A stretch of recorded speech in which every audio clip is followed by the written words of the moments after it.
Charlie had heard the stories of the forest at the edge of town. Vibrant lights. Enchanting, they said. But there was something deep within him that whispered caution. Still, curiosity gnawed at him, and one evening, he wandered into the woods, chasing the legends. The sun had dipped below the horizon, casting long shadows among the trees. As he delved deeper, the woods grew denser, the path less noticeable. Charlie stood transfixed, a spirit of wonder coupled with an undercurrent of dread rooting him in place. The light pulsed with an almost sentient rhythm, murmuring lullabies and low hums as if speaking in some forgotten tongue. For a brief moment, Charlie thought of turning back. But as he took a step back toward safety, a shape formed in the periphery of the radiant cascade, a flicker of movement that disappeared as quickly as it had appeared. He squinted, trying to discern if it was merely a trick of the light. "Hello?"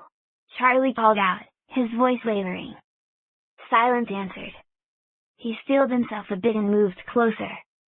The figure emerged clearer now, seemingly teasing the boundaries of reality.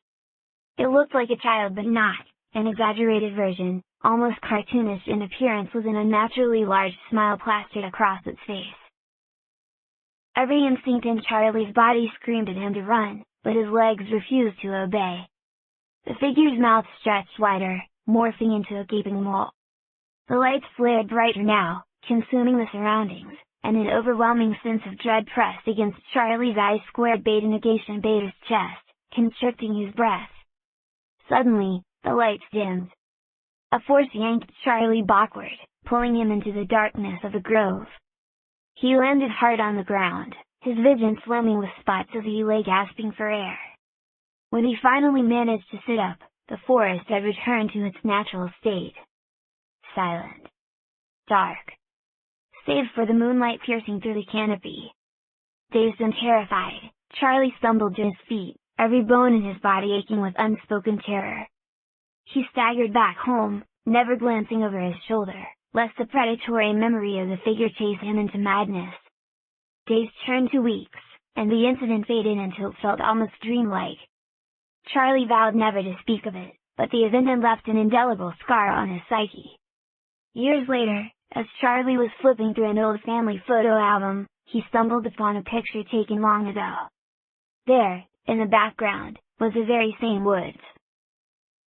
His heart skipped a beat as he leaned in closer. Peering from behind a tree was what seemed to be a small figure with a wide, unnervingly familiar smile. He snapped the album shut, pushing it away with a mix of fear and anger. Determined to leave the echo of the past buried, Charlie moved on.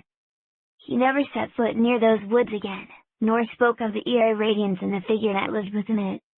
Life resumed its mundane pace, and Charlie found solace in normalcy.